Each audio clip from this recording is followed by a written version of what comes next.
नमस्कार मित्रों, कैसे हैं आप सभी लोग। आशा करते हैं आप सभी अच्छे होंगे और स्वस्थ होंगे। जो आज का हमारा टॉपिक है, थंबनेल में भी आपने देखा होगा, जनवरी से अगस्त 2024 की करंट अफेयर, यानी कि जनवरी से अगस्त माह तक की जितने भी करंट अफेयर हैं हम इस वीडियो में चर्चा करेंगे। लेकिन ये हमारा पार्ट 1 रहेगा, यानी कि वीडियो लॉन्ग बन जाता है तो मैं 25 डेली आपको 25 क्वेश्चन कराऊंगा। ये वीडियो मेरी सुबह आया करेगी, ठीक है। सुबह 6 से 7 बजे के बीच ये वीडियो मेरी आया करेगी और डेली मैं आपको 25 क्वेश्चन कराऊंगा। तो इस वाले पार्ट में आज से शुरुआत है, श्री गणेश आए है, इसमें आपको मैं 25 क्वेश्चन कराऊंगा। आप लोग क्वेश्चन का लेवल देख के कहेंगे कि वास्तव में क्वेश्चन आने वाले क्वेश्चन है, अच्छे क्वेश्चन है, ठीक है। अगर आपको इसका PDF चाहिए हो तो आप लोग नीचे डिस्क्रिप्शन पे क्या करेंगे, टेलीग्राम का लिंक मिलेगा, आप उसको ज्वाइन करेंगे, PDF वहाँ पे आपको तुरंत डेली मिल जाएगी। तो ये हमारा पार्ट फर्स्ट है, ठीक है। इसी तरह मैं आपको पार्ट बाई पार्ट 8 से 10 पार्ट में पूरी करंट अफेयर आपको करवा दूंगा, ठीक है। तो चलिए शुरू करते हैं। तो हमारा पहला क्वेश्चन है, इंग्लिश चैनल को पार करने वाले सबसे उम्रदराज भारतीय उपलब्धि किसने हासिल किया। यानी कि इंग्लिश चैनल है उसको पार करने वाले सबसे उम्रदराज भारतीय कौन बने हैं, ये आपसे पूछा जा रहा है। तो ऑप्शन नंबर ए हमारा सही उत्तर होगा। ऑप्शन नंबर ए हमारा सही उत्तर होगा। अब आपको बताना इंग्लिश चैनल क्या है, तो आप लोग कमेंट में एक बार गूगल करिए इंग्लिश चैनल किन दो देशों के बीच है इंग्लिश चैनल। तो उसको जो पार करने वाले जो सबसे भारतीय कौन बन गए हैं, सिद्धार्थ अग्रवाल बन गए हैं। देखिए, बेंगलुरु के सिद्धार्थ अग्रवाल ने 49 साल की उम्र में 42 किलोमीटर तैराकी 15 घंटे और 6 मिनट में पूरी की। अगला क्वेश्चन, भारत में पहली बार किस राज्य की विधानसभा शून्यकाल शुरू करने की घोषणा की है। यानी कि किस राज्य की विधानसभा ने शून्यकाल शुरू करने की घोषणा किया है, तो किया हिमाचल प्रदेश ने। किसने? हिमाचल प्रदेश ने किया है। जो अतिरिक्त समय दिया जाता है उसे शून्यकाल कहा जाता है। देखिए, पहली बार हिमाचल प्रदेश विधानसभा ने अपनी विधायी कार्यवाही में शून्यकाल की शुरुआत की। हिमाचल प्रदेश विधानसभा के प्रश्नकाल के समाप्त होने के बाद शून्यकाल दोपहर 12:30 बजे से यानी कि 12:30 से शुरू होगा और आधे घंटे तक चलेगा। शून्यकाल उसे कहते हैं, जैसे देखिए कि मान लीजिए हमारी क्या हो गई, विधानसभा समाप्त हो गई, ठीक है। तो उसके बाद क्या आधा घंटा का समय दिया जाता है कि और किसी को अगर कुछ वो हो पूछना हो तो आधा घंटा का जो समय दिया था उसी आधे घंटे के समय को क्या कहा जाता है, शून्यकाल कहा जाता है, ठीक है।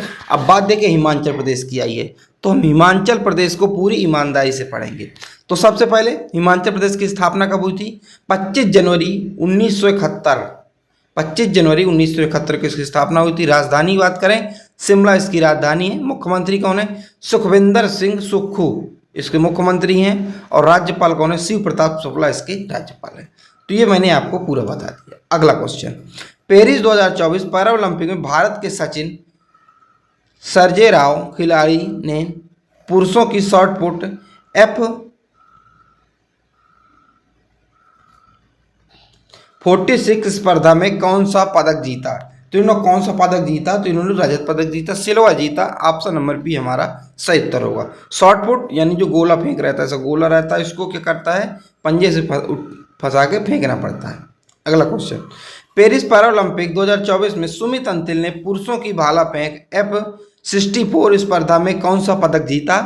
तो इसका सही उत्तर होगा ऑप्शन नंबर स्वर्ण पदक जीता। कौन सा? स्वर्ण पदक जीता। आप लोगों को पता होगा, ऑप्शन नंबर ए इसका सही उत्तर होगा। सुमित अंतल पैराओलंपिक ओलंपिक और दोनों वीडियो में अपलोड कर चुका हूं। अगर आपने नहीं देखा तो आप हमारे चैनल को विजिट कर लीजिए। 2-3 दिन के अंतराल में मैंने दोनों वीडियो अपलोड किए हैं, तो आपको तुरंत आसानी से जो है वहाँ पे मिल जाएगा। देखिए, पैराओलंपिक ओलंपिक में अंतर होता है। जो पैराओलंपिक होता है वो दिव्यांगों के लिए होता है, तो दिव्यांग खिलाड़ी होते हैं, ठीक है। और जो ओलंपिक होता है ये दिव्यांगों के लिए नहीं होता, ये नॉर्मल जिन खिलाड़ी जो उनके लिए होता है। अगला, भारत के सुमित अंतिल ने पेरिस पैराओलंपिक 2024 में भाला फेंक F64 स्पर्धा में 70.59 मीटर पैराओलंपिक रिकॉर्ड के साथ स्वर्ण पदक जीता। सुमित अंतल भारत के हरियाणा राज्य से। किस राज्य से? हरियाणा राज्य से।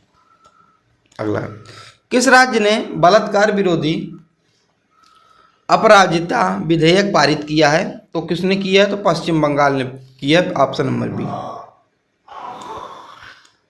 अब देखिए, पश्चिम बंगाल की बात है तो हम पश्चिम बंगाल के बारे में पूरा पढ़ेंगे। पश्चिम बंगाल की स्थापना कब हुई थी? 1 नवंबर 1956 की स्थापना हुई थी। राजधानी क्या है? कोलकाता इसकी राजधानी है। मुख्यमंत्री कौन है? ममता बनर्जी, आपको पता होगा, खेला हो भी ममता बनर्जी। और राज्यपाल कौन है? तो CB आनंद बोस, ये कौन है? राज्यपाल हैं। तो क्या है ये हो गया हमारा पश्चिम बंगाल। ये जो कानून किस लिए लाया गया? जो डॉक्टर के साथ जो दुर्व्यवहार हुआ था, इसके लिए ये कानून लाया गया पश्चिम बंगाल के अंदर। ठीक है, अगला, भारत और यूनेस्को द्वारा मुख्य विज्ञापन सलाहकार गोलमेज सम्मेलन का सह आयोजन किया गया। तो कहाँ इसका सह आयोजन किया गया? तो पेरिस, फ्रांस में किया गया। ऑप्शन नंबर ए हमारा एकदम सही उत्तर हो जाएगा। अगला प्रश्न है, अपने क्षेत्रों में उत्कृष्ट प्रदर्शन के लिए FICCI यानी FICCI young leaders youth icon पुरस्कार 2024 के लिए किसे सम्मानित किया गया? तो ए और बी। किसे सम्मानित किया गया? नीरज चोपड़ा और आयुष्मान खुराना को सम्मानित किया गया। अगला है, योगेश कुथनिया ने पेरिस 2024 पैरालंपिक में पुरुषों की डिस्कस थ्रो F56 स्पर्धा में कौन सा पदक जीता? तो योगेश जो कुथनिया है, इन्होंने डिस्कस थ्रो, यानी कि अब इससे पूछा जा सकता है योगेश कुथनिया का संबंध किस खेल से है? तो उनका संबंध है डिस्कस थ्रो से। किससे है? डिस्कस थ्रो से। ठीक है, डिस्कस थ्रो, ऐसे गोला रहता है एक चक्का, इस चक्का को क्या फेंकना पड़ता है। तो इसका सही उत्तर क्या होगा? इसका सही उत्तर होगा रजत पदक, बी इसका सही उत्तर हो जाएगा। ठीक है, अगला प्रश्न हमारा कह रहा है, इंडियन ऑयल कॉर्पोरेशन जिसे IOC के अध्यक्ष के रूप में किसे नियुक्त किया गया है? तो किसे नियुक्त किया गया है? तो V सतीश कुमार को नियुक्त किया गया है। ऑप्शन नंबर ए हमारा यहाँ पे सही उत्तर हो जाएगा। ठीक है, अगला प्रश्न है, किसने पैरालंपिक खेलों में भारत के लिए 2 स्वर्ण पदक जीतने वाली पहली महिला बनकर इतिहास रच दिया? तो किसने रच दिया? तो अवनी लेखरा ने रच दिया। किसने रच दिया? अवनी लेखरा ने। ऑप्शन नंबर ए, क्योंकि अवनी लेखरा ने 2020 में जो टोक्यो ओलंपिक हुए थे, वहाँ भी टोक्यो पैरालंपिक हुए थे, वहाँ भी उन्होंने स्वर्ण पदक जीता था। और जो है पेरिस पैरालंपिक में भी इन्होंने स्वर्ण पदक जीता है। ये किस खेल से संबंधित है अवनी लेखरा? तो अवनी लेखरा का संबंध निशानेबाज है। ठीक है, शूटर है, निशानेबाजी से संबंधित है।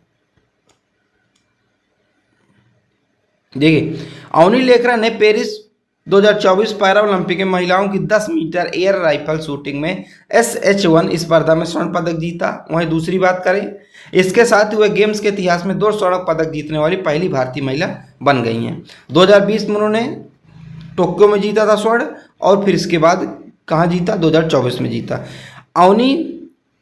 ठीक है, जो अवनी लेखरा हैं वो भाला फेंक, जो देवेंद्र झंझरिया थे जो भाला फेंकने के बाद 2 स्वर्ण जीतने वाले दूसरे भारतीय बन गए हैं।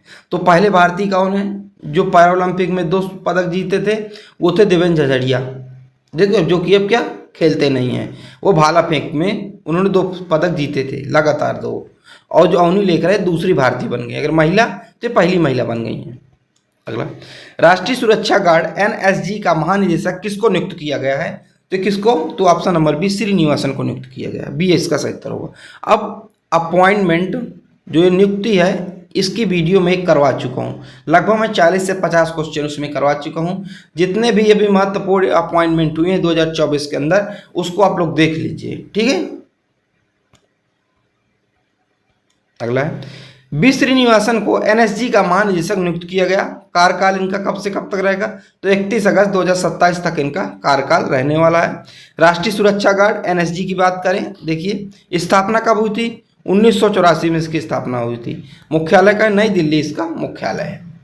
अगला, वित्त मंत्री निर्मला सीतारामन ने कहां पर GST भवन का उद्घाटन किया है? तो GST भवन का उद्घाटन कहां पर किया? उदयपुर में किया। ऑप्शन नंबर बी इसका सही उत्तर होगा, उदयपुर राजस्थान में किया गया है। ठीक है, अब देखिए यहाँ पे देखिए GST का फुल फॉर्म क्या होता है? गुड्स एंड सर्विसेज टैक्स, यानी कि हिंदी में बात करें वस्तु एवं सेवा कर। 1 जुलाई 2017 से भारत में लागू हुआ था। कब? 1 जुलाई 2017 से भारत में लागू किया गया था। और भारत इसको लागू करने वाला 161वां यानी कि 161 देश बन गया था। वस्तु और सेवा कर GST लागू करने वाला पहला देश कौन था? तो पहला देश फ्रांस था। और भारत में किस राज्य में पहली बार लागू की गई थी? तो असम में की गई थी। तो ये है हमारा GST से संबंधित। और बताइए GST किस संविधान संशोधन के अंतर्गत? तो 101 संविधान संशोधन। ठीक है, अगला, हाल ही में किस राज्य सरकार ने महिलाओं के विवाह की न्यूनतम आयु 18 वर्ष से 21 वर्ष कर दी है, तो किसमें? हिमाचल प्रदेश ने कर दी है। ऑप्शन नंबर डी इसका सही। ठीक है, अब देखिए हिमाचल प्रदेश का अगर हम पढ़ना चाहिए, इसके पहले भी हम पढ़ चुके हैं। तो हिमाचल प्रदेश महिलाओं की विवाह की न्यूनतम आयु बढ़ाकर 21 वर्ष कर दी गई है। ठीक है, अब देखिए हिमाचल प्रदेश की अगर राजधानी की बात करें तो धर्मशाला शिमला है, और मुख्यमंत्री सुखविंदर सिंह सुक्खू, और राज्यपाल कौन है? शिव प्रताप शुक्ला। अगस्त 2024 में रेलवे बोर्ड का अध्यक्ष और सीईओ किसे नियुक्त किया गया? तो ये नियुक्त किया गया सतीश कुमार को नियुक्त किया। ऑप्शन नंबर सी हमारा सही उत्तर है। और रेलवे बोर्ड का अगर बात है तो रेलवे बोर्ड की स्थापना कब हुई थी? तो स्थापना हुई थी 1905 में, मुख्यालय है नई दिल्ली। अगला, हाल ही में कौन सा राज्य अपने कर्मचारियों के लिए एकीकृत पेंशन योजना अपनाने वाला पहला राज्य बन गया है? तो ऐसा कौन सा राज्य है? तो ये बन गया महाराष्ट्र। ऑप्शन नंबर बी हमारा सही उत्तर हो जाएगा। देखिए राजधानी क्या है? मुंबई है, नागपुर, और मुख्यमंत्री कौन है? एकनाथ शिंदे हैं, और राज्यपाल कौन है? सीपी राधाकृष्णन इसके राज्यपाल हैं। ठीक है, अगला, हाल ही में किस राज्य के मुख्यमंत्री ने सुभद्रा योजना शुरू किया है?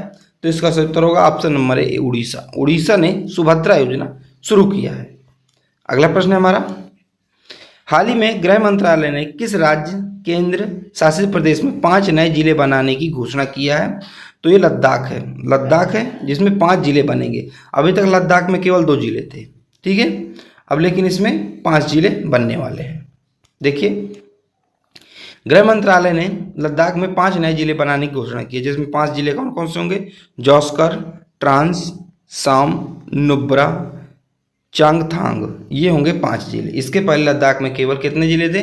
2 जिले इसके पहले लद्दाख में थे। कौन से 2 जिले थे? लेह और कारगिल। अभी 5 जिले हो जाएंगे तो टोटल लद्दाख में 7 जिले हो जाएंगे। अगला प्रश्न, अगस्त 2024 में नैसकॉम का नया अध्यक्ष किसे नियुक्त किया गया है? तो इसका सही उत्तर होगा option number D Sindhu Gangadharan. ठीक है, इनको नियुक्त किया गया है। नैसकॉम का देखिए फुल फॉर्म क्या होता है? तो national association of software and service companies, इसका क्या होता है? फुल फॉर्म होता है। स्थापना 1988 में हुई थी। मुख्यालय नोएडा उत्तर प्रदेश में है। अध्यक्ष कौन है? सिंधु गंगाधरन। ये आपको मैंने बता दिया। ठीक, अगला, अगस्त 2024 में आईटीबीपी का अतिरिक्त महानिदेशक किसे नियुक्त किया गया? तो आईटीबीपी का अतिरिक्त महानिदेशक किसे नियुक्त किया गया? तो संजीव रैना को नियुक्त किया गया। ऑप्शन नंबर ए हमारा सही उत्तर हो जाएगा। ठीक है, अगला है, अगस्त 2024 में दक्षिण भारत का पहला आदिवासी पुस्तकालय कानू, ये बहुत इंपॉर्टेंट क्वेश्चन है, पहला आदिवासी है दक्षिण भारत का, था कानू, कहाँ खोला गया? तो इसका सही उत्तर होगा ऑप्शन नंबर ए कर्नाटक में खोला। दक्षिण भारत का पहला आदिवासी पुस्तकालय कानू कर्नाटक में खोला गया। ठीक है, चामराजनगर कर्नाटक। भारत का पहला आदिवासी म्यूजियम उत्तर प्रदेश। अगर भारत का पहला आदिवासी पुस्तकालय दक्षिण भारत का तो कानू कर्नाटक हो गया। अगर भारत का पहला आदिवासी म्यूजियम पूछे तो ये आपको कहाँ बताना है? ये आपको मध्य प्रदेश बताना है। कहाँ बताना है? मध्य प्रदेश बताना है। अब कर्नाटक की बात, तो इसकी राजधानी बेंगलुरु है। मुख्यमंत्री कौन है? ठीक है, और राज्यपाल है थावरचंद गहलोत। अगला, हाल ही में किसको आईसीसी का नया चेयरमैन नियुक्त किया गया है, चुना गया? तो इसका सही उत्तर होगा ऑप्शन नंबर ए जयसाय को चुना गया। जयसाय अंतर्राष्ट्रीय क्रिकेट परिषद यानी कि आईसीसी के चेयरमैन बनेंगे। नवंबर 2024 में बीसीसीआई के सचिव जयसाय आईसीसीआई के रूप में ग्रेग बर्गले का स्थान ग्रहण करेंगे। यानी कि जो भी जयसाय हैं वो बीसीसीआई के समय सचिव हैं। अब वो नवंबर 2024 में आईसीसीआई के क्या बन जाएंगे? सचिव बनने वाले हैं, अध्यक्ष बनने वाले हैं। आईसीसीआई का फुल फॉर्म क्या होता है? इंटरनेशनल क्रिकेट काउंसिल या अंतर्राष्ट्रीय क्रिकेट परिषद। एन श्रीनिवासन और शशांक मनोहर के बाद जयसाय इस पद पर बैठने वाले, यानी कि आईसीसी के पद पर बैठने वाले तीसरे भारतीय होने वाले हैं। इसके पहले 2 भारतीय बन चुके हैं। अगला है इंटरनेशनल क्रिकेट काउंसिल अंतर्राष्ट्रीय क्रिकेट परिषद। स्थापना कब हुई? 1919 में। मुख्यालय का दुबई में है।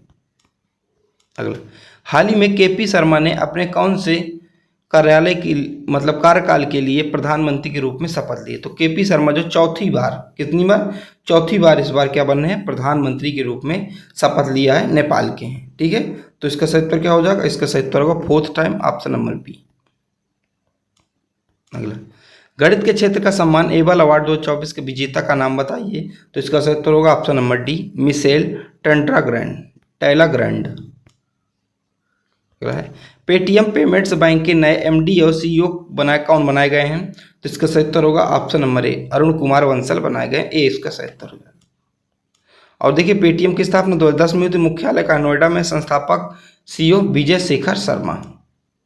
अगला है, विश्व के पहले 3D प्रिंटेड एब्रा का प्रशिक्षण अभियान शुरू किया गया, किसने शुरू किया? तो ये किया यूएई ने, ऑप्शन नंबर संयुक्त अरब अमीरात ने। ठीक है, ये 3D प्रिंटर का जो है उद्घाटन किया था, शुरू किया था।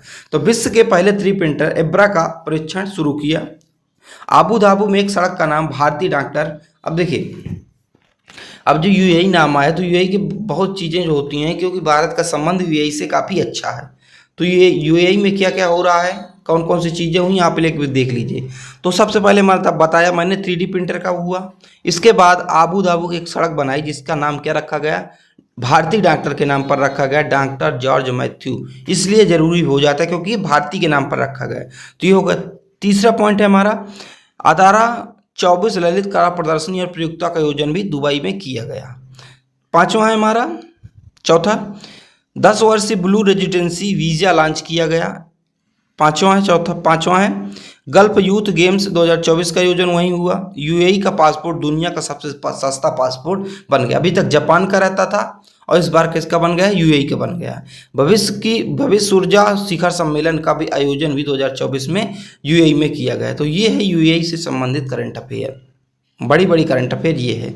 तो आज का हमारा जो टॉपिक पार्ट फर्स्ट था, कौन सा पार्ट फर्स्ट था, वो समाप्त हो गया है। अब हम पार्ट सेकंड आपको कल पढ़ाएंगे। तो इसी तरह के क्वेश्चन आएंगे, आज ही मैंने बताया आपको, इसी तरह के टॉप क्वेश्चन आएंगे। तो चलिए मिलते हैं अगली वीडियो पर, जब तक के लिए जय हिंद जय भारत।